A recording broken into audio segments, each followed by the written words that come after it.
from the Barcelona Supercomputing Center, outstanding young female bioinformaticians. Bioinfo4women is an initiative from the Life Sciences Department at the BSC to promote the research done by women in computational biology, with special focus on their transition from postdoc to junior-independent position. Bioinfo4women supports researchers in computational biology by promoting the exchange of knowledge and experience of outstanding women researchers through their activities such as seminars, conferences, training opportunities, and mentorships. Bioinfo4women seeks to give greater visibility to the contribution of women in different fields of biology, with a particular focus on the areas of personalized medicine, bioinformatics, and APC. Also aims to building a more collaborative and supportive and equal scientific community that benefits society as a whole. That is, I think, the most important thing as a woman in research, because this is very necessary. So we are here with Atia Cortes, who is the leader of this project, and María José Rementeria,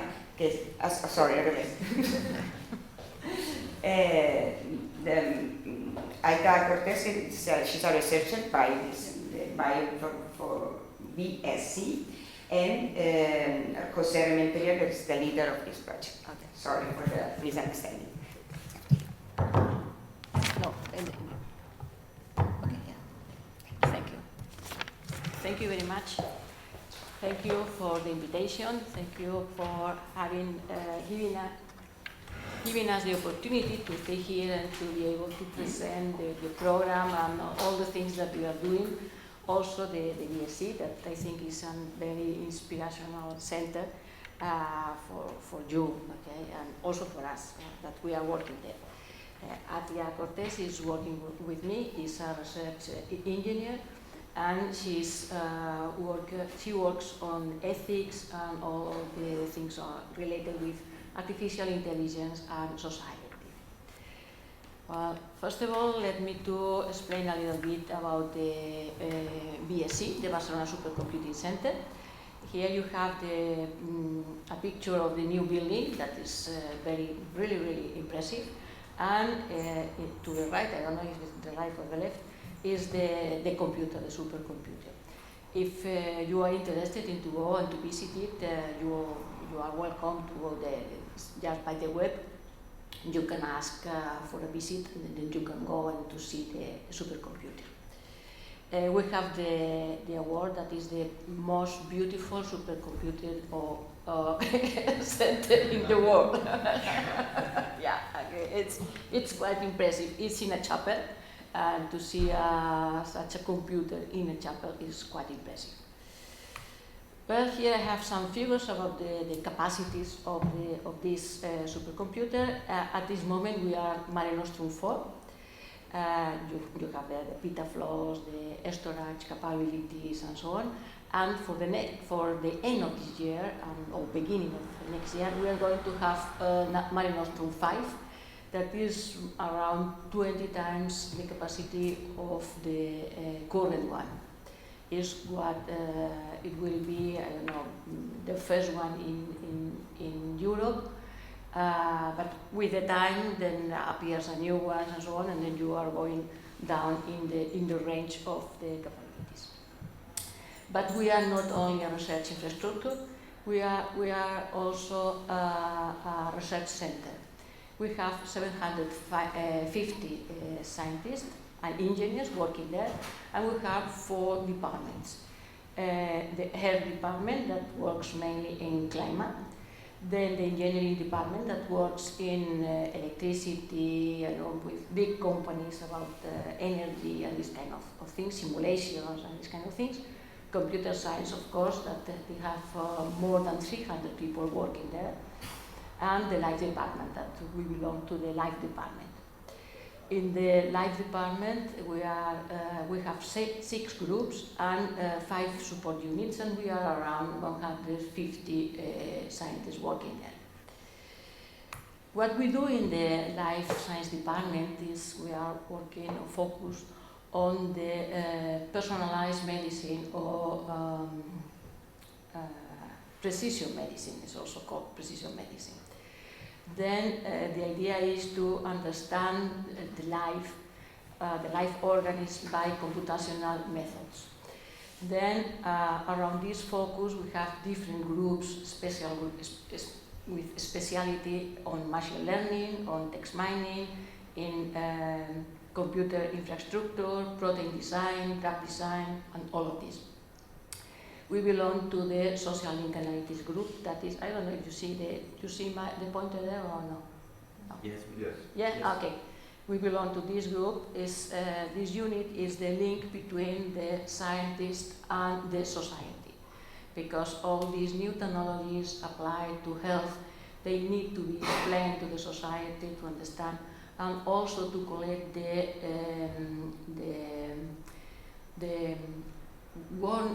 preoccupation of the people or the society, and then to transmit this to the scientists. Okay, it's a kind of link or language translation also. And inside this unit, we are working on impact, social impact. We are working on disinformation or fake news that are around health. We are working on ethics on these new technologies that Atia is working on. This is our expert, and also in gender issues. We have the Bioinfo4women program that I'm going to present now, the Bioinfo4women program. The presentation will be focused on this program. What we do in the Bioinfo4women program. Here you have some figures about which one is the situation of women researchers in the world, in Spain, and at the BSC. At the world level, we are close to the 30%, and the Spanish level close to the 40%, and the same at the BSC. But this is including all the scientific disciplines, not only the, let's call computational biology. If we consider the computational disciplines of computational biology, then the figures will be worse. But we don't want just to calculate the values and so on. What we want to do is to go to action. From this context, to go to action. And then we were thinking what we can do to help in this situation, to do something. And then what we decide, we work on women leadership, we work on visibility, collaborations, computational biology, research, and role models. This is in general. Now, more in detail, but we have 3 axes of action.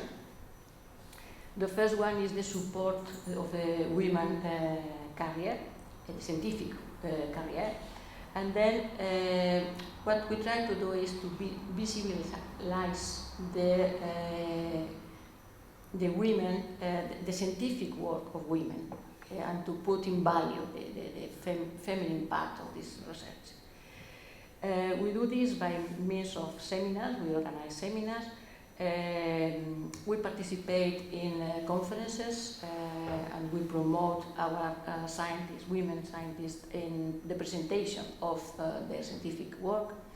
We also have organized in the year 19, just before the COVID, a conference here in La Pedrera, La Pedrera, where all the speakers and all the presenters were women. And it was very success that conference. It was a 2-day conference, because the atmosphere that we created was completely different than the normal, usual scientific conferences. Then the people say that they feel very comfortable, they feel they were going to be listened, and then they were more open to speak and to create, to collaborate with other people and to talk and so on. And it was a very nice experience. Here I can. At the end, we create a theater performance to explain the problem of Rosalind Franklin, that I know, you know that problem. And at the end, we have a short video. If we have time, then we can put the short video. Going back, the second axis is the internationalization and networking. At the beginning, we were thinking that we could do everything by ourselves, but we have discovered that it's impossible. We need other organizations to work together and to join forces to put the women in value. This is what we know for sure. At this moment, we are an affiliated group of ISEA. ISEA is the most important organization in computational biology at international level. We have organized some workshops with other organizations, international organizations, by Zoom, because it was during the COVID. And we have started to create this network. And you need to give content to this network, and at this moment we are focused on the mentoring program, to do an international mentoring program for women, and also a kind of, we call fellow program, to exchange, to allow the researchers to go to another place and to exchange people, and then paying, of course, a salary and paying the travel expenses and all of this.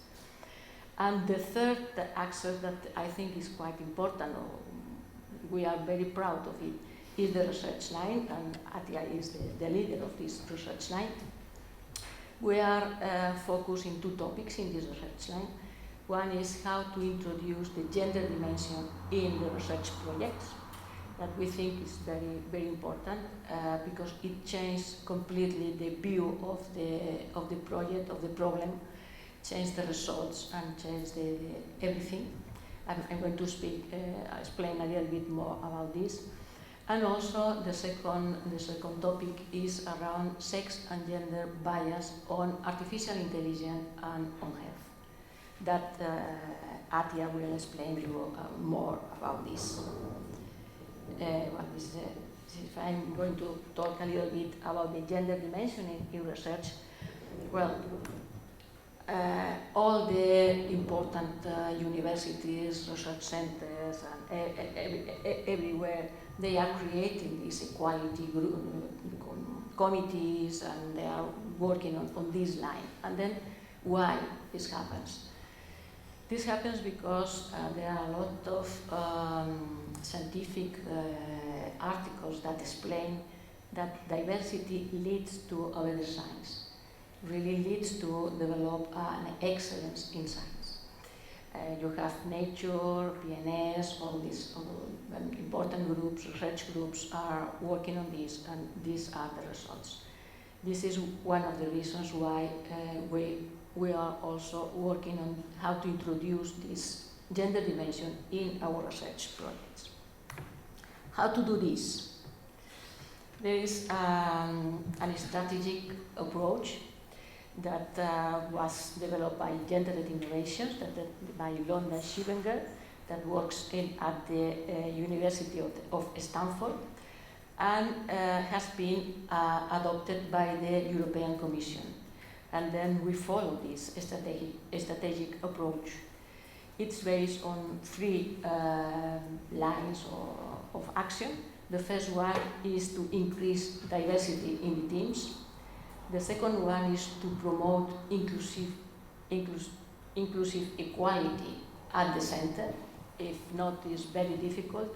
If you increase the number of women, but they do not have the same salary, they do not have the same opportunities for promotion, they do not have measures to conciliate the private and professional life, they have all these kind of problems, then it's very difficult that they can work in the center.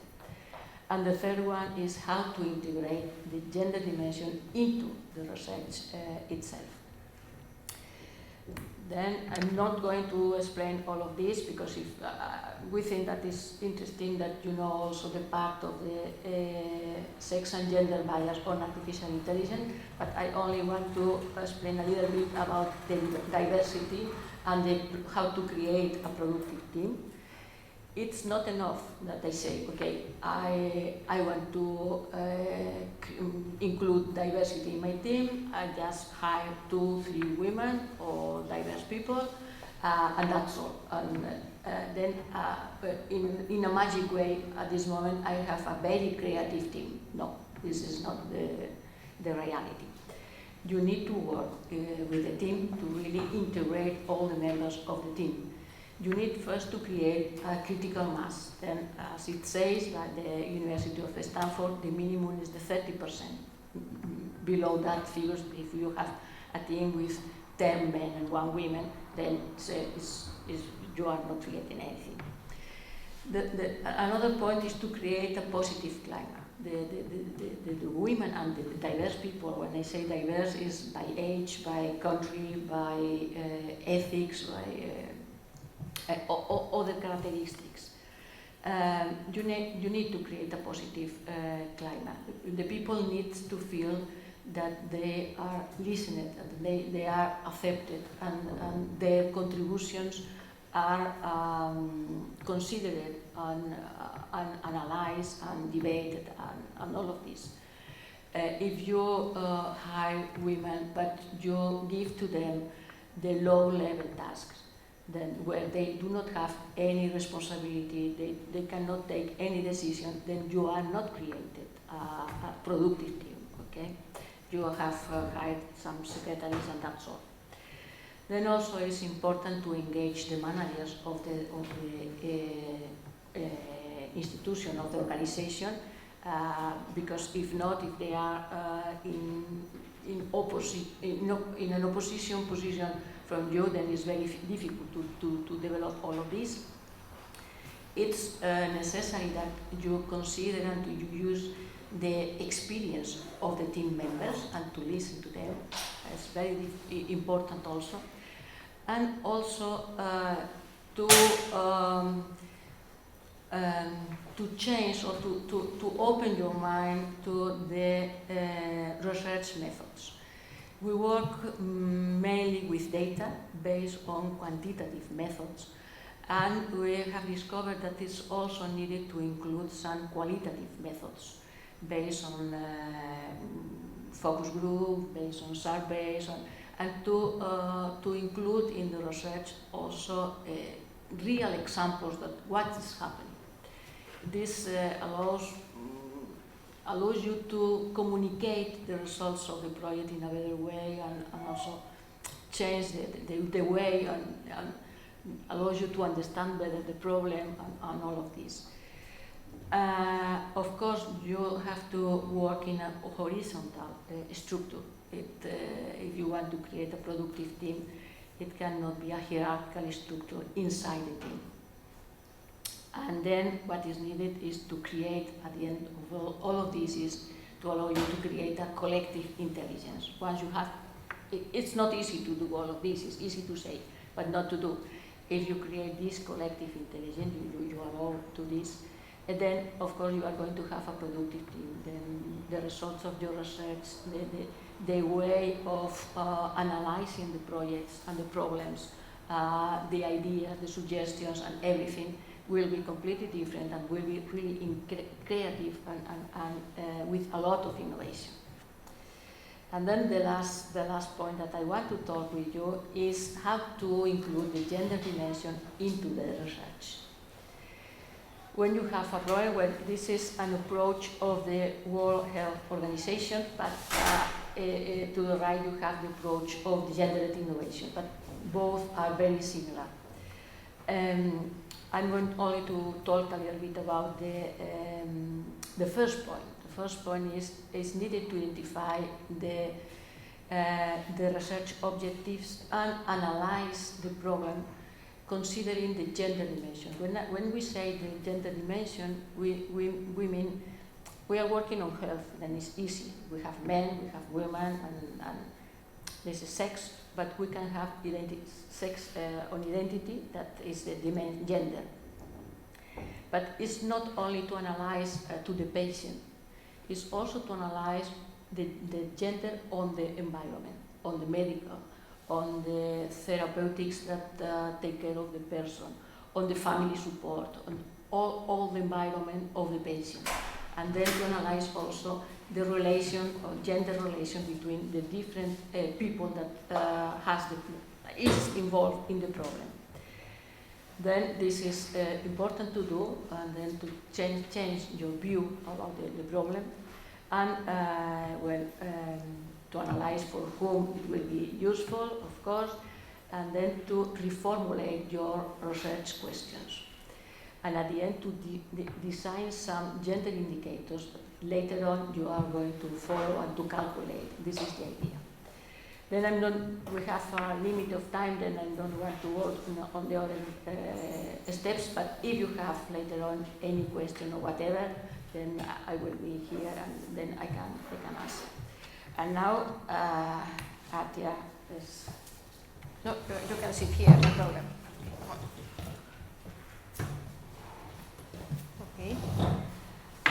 So, I will talk a little bit about sex and gender biases in AI and then how we relate this to our research line in the Bioinformaticians program.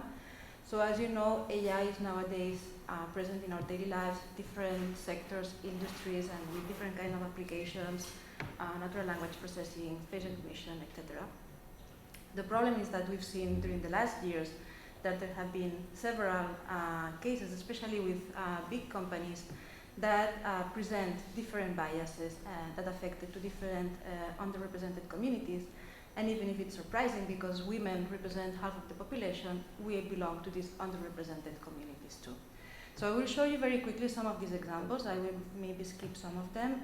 And then I will show you the first actions that we've taken in this research line at the Bioinfo.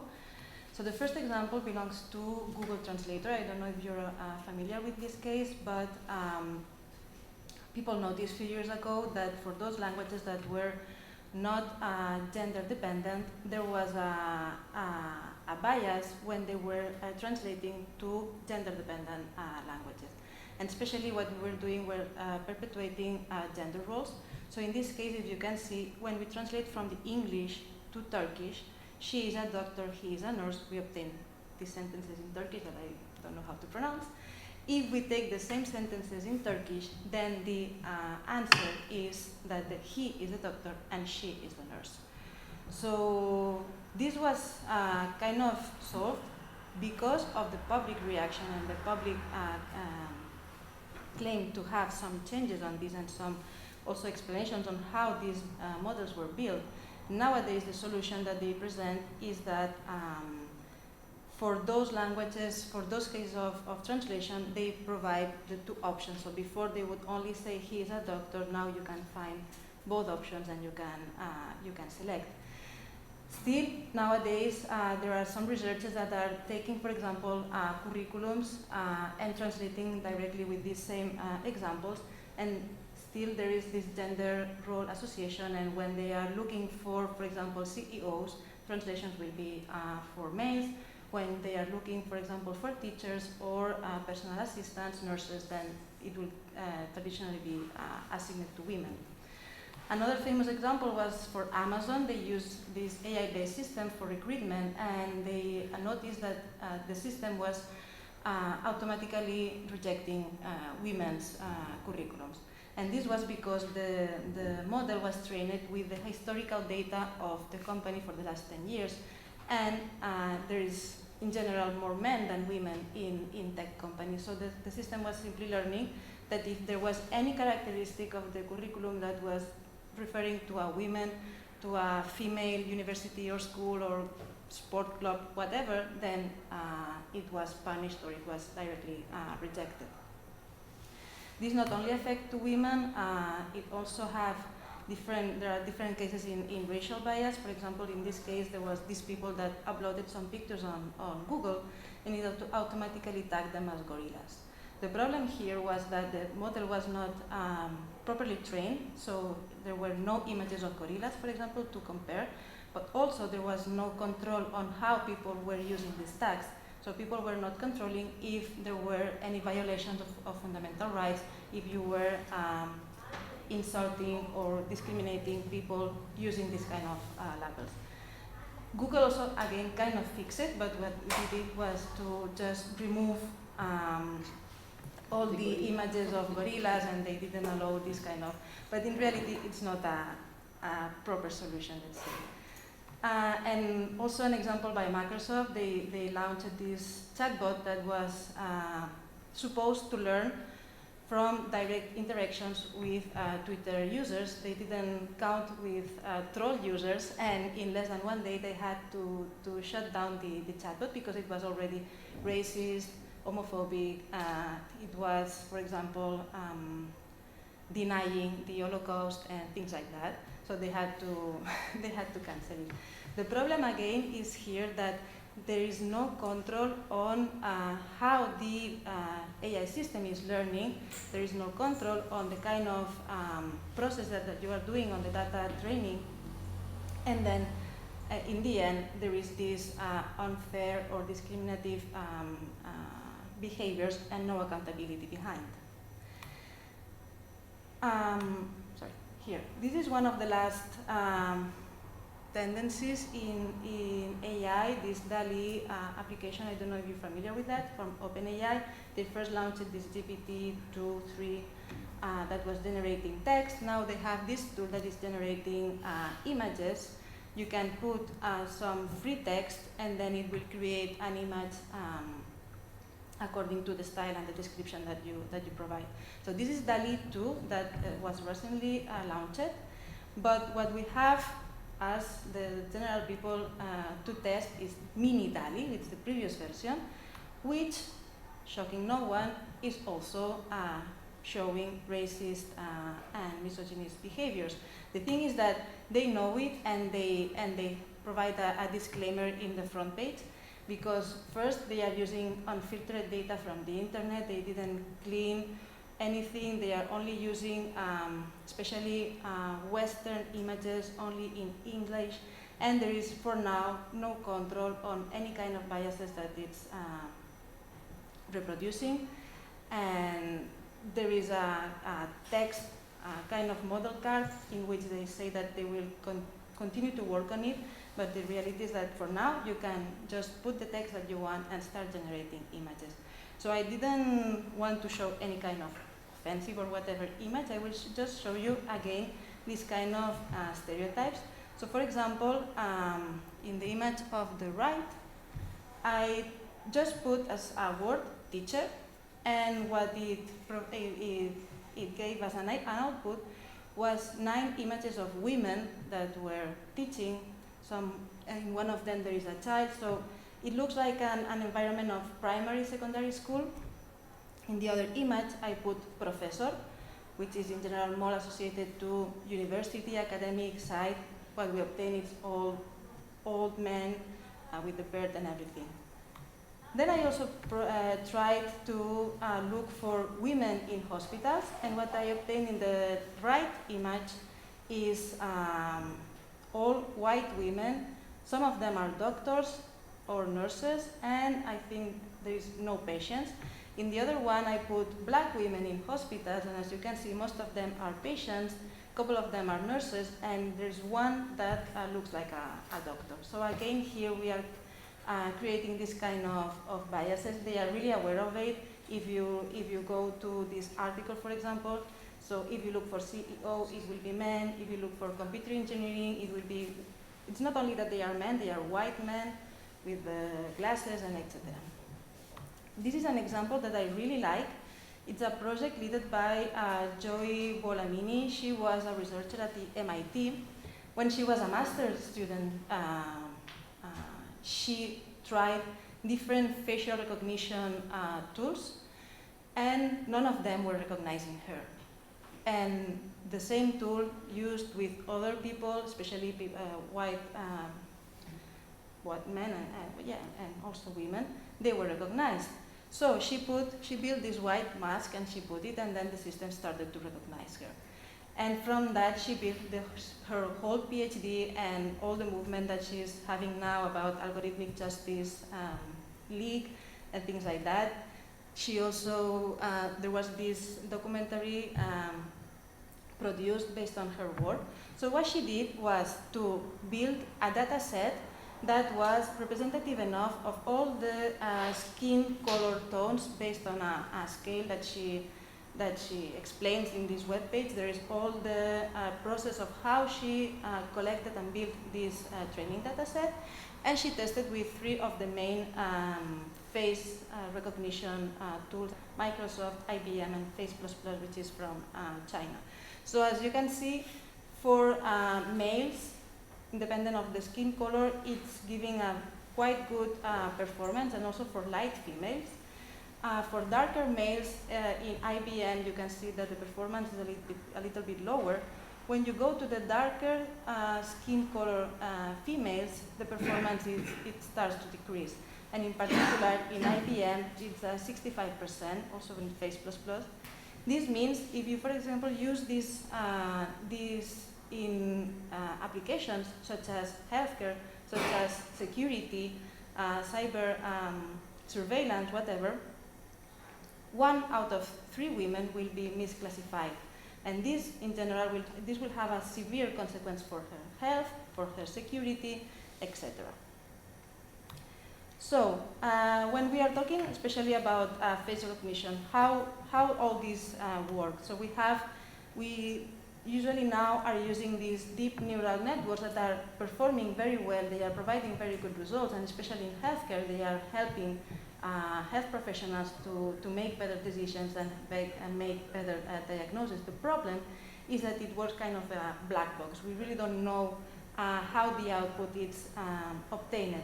But more or less what it works is that we have some input layers, and then it will segment this picture, and then it will kind of reconstruct it to, in the end, have an output. This output can be, for example, a gender classifier or whatever. So if we go the other way around, if we provide a pixelated image and we apply a deep neural network, here we can see with the pixelated image that it should provide the picture of a man, and this is what we obtain. But if we have this image in which we see this long hair, we might think it could be a woman, but it might probably also provide the answer of a man.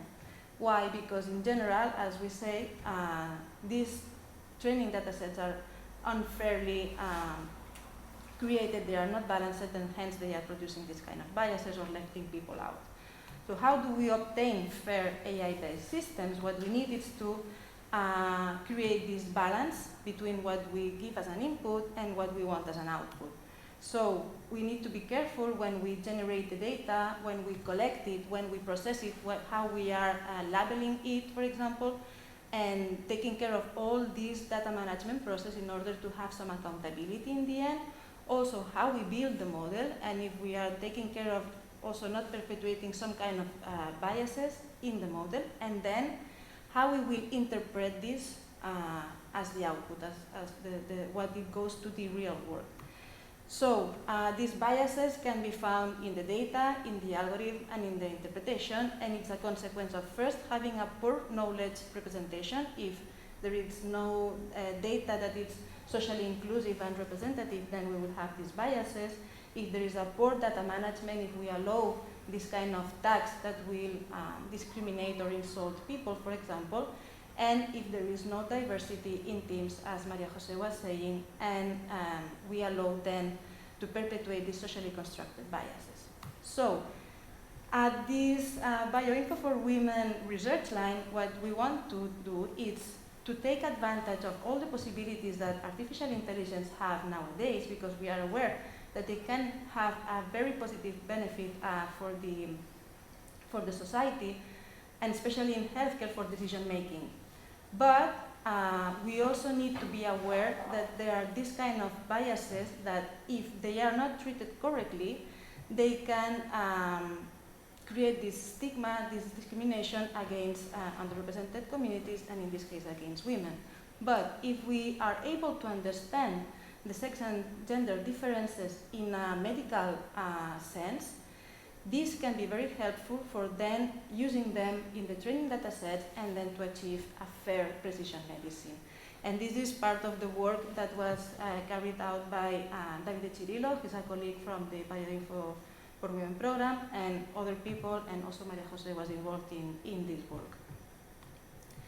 So when we talk about precision medicine, we talk about taking into account different characteristics of people, demographic characteristics, but also genetic factors, medical history, and also the socio-economical context of how we behave in society, and combine all of this to in the end obtain a better knowledge, a better information of our patients.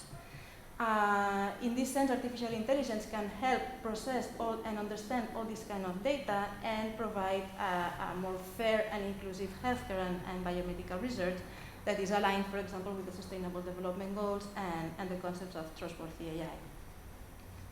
However, how traditional medicine or evidence-based medicine worked before was based on this one-size-fits-all approach in which women in general were left out of the clinical trials for different kind of excuses, and there were no transparency in the results that were obtained based on this biased data. And also what we found was that there was less research, less funding, for research that was including women's characteristics or that was purely focused on women. As a consequence, we have less knowledge on drug side effects on women, and there are several examples in the last decades of drug treatments that have very severe consequences. The last one is, for example, the COVID vaccine that has proved to have different effects on women. There is also less knowledge on disease effects and also a perpetuation of these bad practices in research and clinical practice.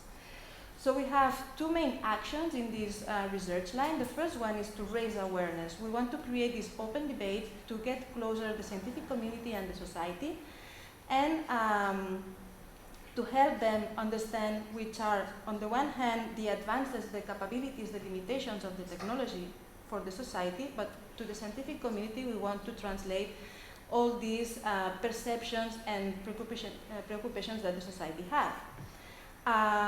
For this, what we did was first to publish this article that I just mentioned. Then on the year 2021, we organized a conference series called Sex and Gender Biases in AI and Healthcare that was funded by La Caixa Foundation at Palau Macaya, and we had different kind of events, keynotes, working groups in where we were trying to identify some challenges and define some strategies, and we published this report that you see here, and now we are about to publish a scientific publication regarding this work. So again, we also published this paper on digital medicine in 2020, and then I think there was also one in Nature, right? Yes, yeah. it was in Nature. And finally, very recently, 2 weeks ago, we published also this book, Sex and Gender Bias in Technology and Artificial Intelligence.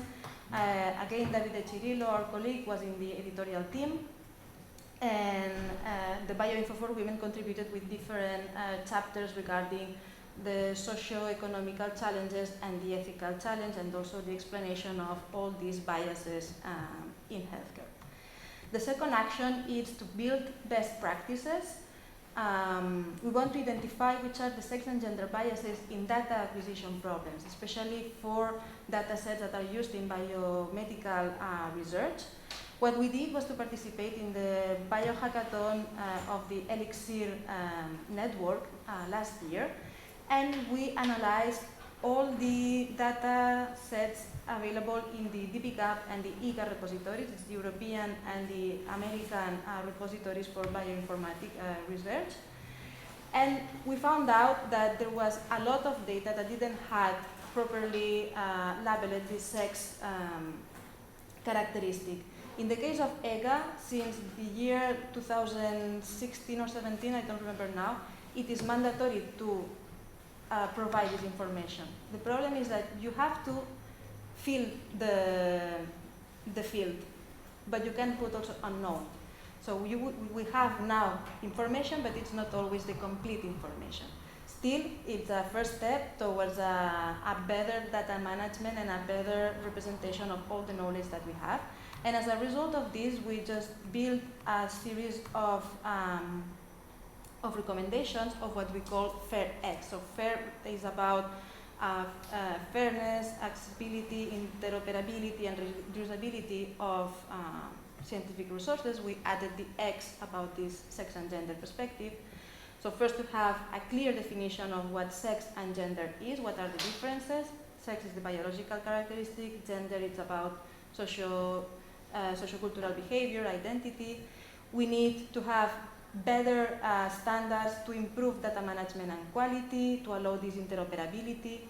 We need to work on a privacy preservation in order to be aligned with GDPR and other normative frameworks, to have transparency, to again enable open science and reusability and improve accountability.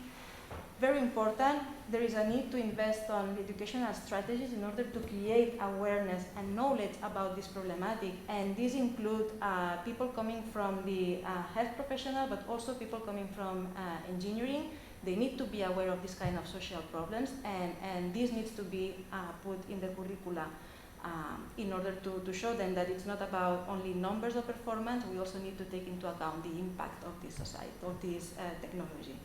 Then to analyze the social impact of all these new technologies and to engage the stakeholders in the process, to have participatory methodologies that help especially the impacted communities to be present in the design of all these solutions. And very finally, we work with people from the Universidad del País Vasco, and we contributed with a report to the European Parliament regarding the quality of data sets and algorithmic decision-making systems, defining different kind of biases that you find in the AI life cycle, and proposing these policy options that will be presented in 2 weeks. In 2 weeks. Yeah, in 2 weeks to the European Parliament, and then it will be published as a report. And very, very quickly, we will show you this video that María José was saying. The theater performance. The theater performance, just 1 minute, and then we will close it. This is your room.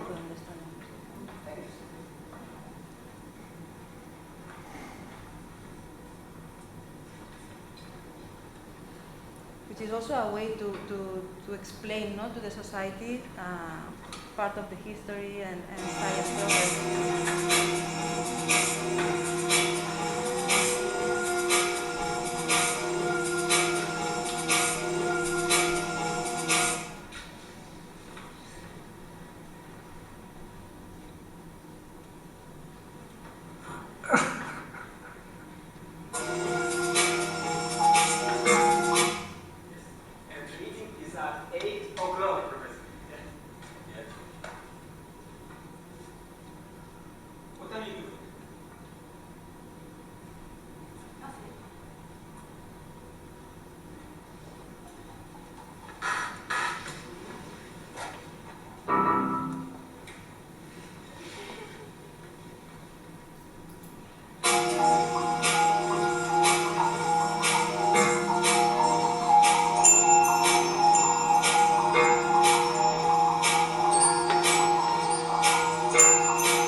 stop it here because it's longer. That's it.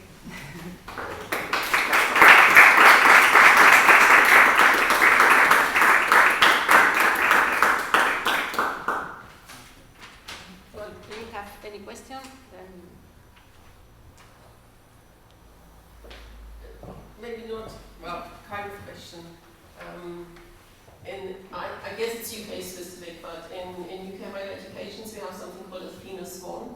I'm not sure whether you ever heard of it, but it forces institutions, first of all, at the whole university level, but now also at specific school and departmental levels, to have a team that assesses the gender equality across their departments and universities. A very interesting exercise. I just was involved in the one doing for the department, and we're at the bottom rank now, getting bronze award, and then you go into silver and you go into gold. And what is very interesting is, it is not just done by women, so it's a consortium of males as well, but predominantly it was women, especially the ones who did the work. But the biases came really out, the lack of data came out, and your examples just rang such a bell. And the interesting thing is, I think, before I got into training in not just science, but generally even higher education, the subconscious biases are phenomenal. yeah. And at first, because I always worked with men, and very nice men, and some big egos, but it was an interesting mixture, I never realized actually the power of women. So what you said about your workshop, actually all female, and sounds maybe a bit exclusive, but there is sometimes a different atmosphere. Not always, because it doesn't always work, but there can be. So it was very interesting to listen to, but I just wonder whether these formal pressures, so now we can't get some funding unless you have Athena Swan accreditation. Now that forces your institution to analyze the data, submit it honestly, and have a whole set of action plans, and you would not get re-accreditation or be able to move up in the system unless you actually show you've done something about it.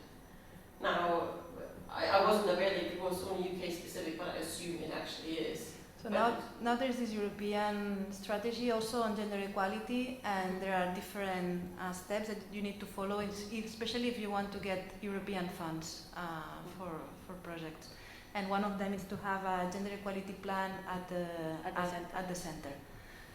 Then there are others, about how to include the gender perspective in the research. It's not only about having numbers of balance in teamwork, but also on how you were going to tackle the problem, the research problem. Exactly, I think that's the important thing. So then how you actually monitor it, and I think our question is, to be honest, we got the accreditation, and then it went silent for a while, and now some of us have written and submitted it, which is saying we don't want silence, we want to start now really to get things moving again. The problem is that it's really new, and you need to convince people that it's something that it should be done. It's not just because you need the check, to get the funding. And I want to say something about the conference. Well, I want to say something about the conference. The conference were open to men and women as attendants, but men didn't want to go. It happens always. All the activities that we organize, for example, we organize also coffees with women leaders, for example, and they are open to men and women to have a coffee with, we have the president of Fujitsu, for example, that is a woman.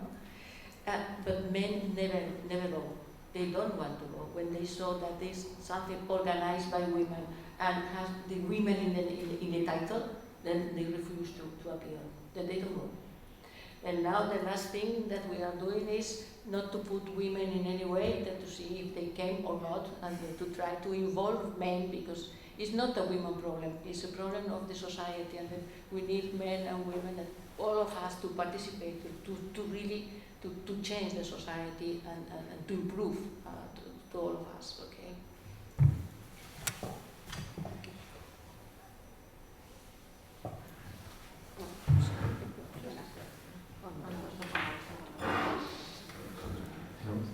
Thank you. It was very interesting, your presentation. I was wondering if you have any feedback from the people that saw the performance. Was with the schools or general audience? Can you share a little bit? The performance was in the conference. At the end of the conference, in the last activity, was this performance. We have created the performance with the International School of Theatre here in Barcelona, and the actors and actors that appear, they are students of the school, and for them was very impressive to have this opportunity. And we create this performance because it's based on the history of Rosalind Franklin, because we wanted to communicate to the people the feeling of the women, of research women, when the men gets their work and then gets the Nobel Prize, and she is without anything. She was even not her name appears in any paper, any article, in anywhere. And then to show the people which one is the feeling. And then the best way to demonstrate the feeling that we have as women a lot of times, we thought that the best way is by the art. And then we thought in this theater performance, the music was created by a Turkish guy and everything. And then at the end, the people at the end of because the part that came is a poem from a black woman that was a slave in the States, a very famous poem, and I Will Rise and so on. And then at the end, people was shocked. And that was what we wanted to do, to shock the people. And our intention was to shock men, but there were very few men. But okay, the intention was good. And then people were shocked with this. And I think that the people remember this when we told with someone, I remember the conference with the theater performance. And they remember this, because it's more emotional. And then you do not remember the presentation of one paper or something, but this part you remember this. And then if you express and you communicate a feeling like this means, artist means, then at the end the people remembers and understand. That was intentional. I think that we reached the intention. The problem is that the men, they didn't